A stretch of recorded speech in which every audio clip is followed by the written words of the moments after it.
The easiest way to get into the meditative state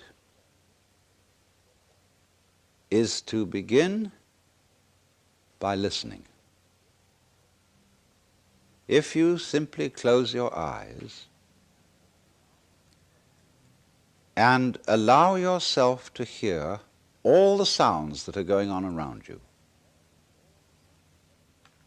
just listen to the general hum and buzz of the world as if you were listening to music. Don't try to identify the sounds you're hearing. Don't put names on them. Simply allow them to play with your eardrums. And let them go. In other words, you could put it, let your ears hear whatever they want to hear.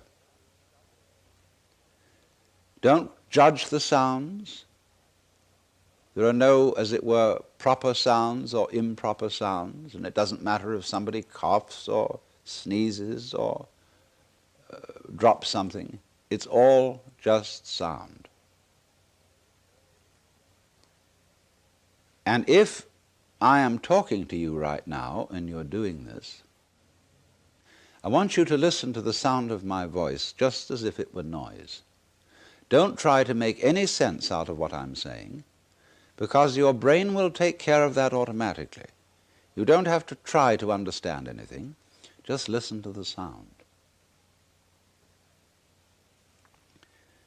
As you pursue that experiment, you will very naturally find that you can't help naming sounds, identifying them, that you will go on thinking, that is to say, talking to yourself inside your head automatically.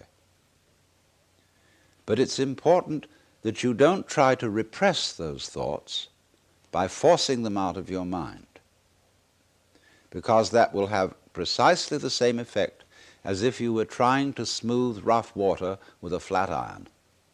You're just going to disturb it all the more. What you do is this. As you hear sounds coming up in your head, thoughts, you simply listen to them as part of the general noise going on, just as you would be listening to the sound of my voice, or just as you would be listening to cars going by or to birds chattering outside the window. So look at your own thoughts as just noises. And soon you will find that the so-called outside world and the so-called inside world come together. They are a happening. Your thoughts are a happening, just like the sounds going on outside. And everything is simply a happening, and all you're doing is watching it. Now, in this process, another thing that is happening that is very important is that you're breathing. And as you start meditation, you allow your breath to run just as it wills. In other words, don't do at first any breathing exercise, but just watch your breath breathing the way it wants to breathe. And notice a curious thing about this. You say in the ordinary way, I breathe, because you feel that breathing is something that you are doing voluntarily, just in the same way as you might be walking or talking. But you will also notice that when you are not thinking about breathing, your breathing goes on just the same. So the curious thing about breath is that it can be looked at both as a voluntary and an involuntary action. You can feel on the one hand, I am doing it, and on the other hand, it is happening to me.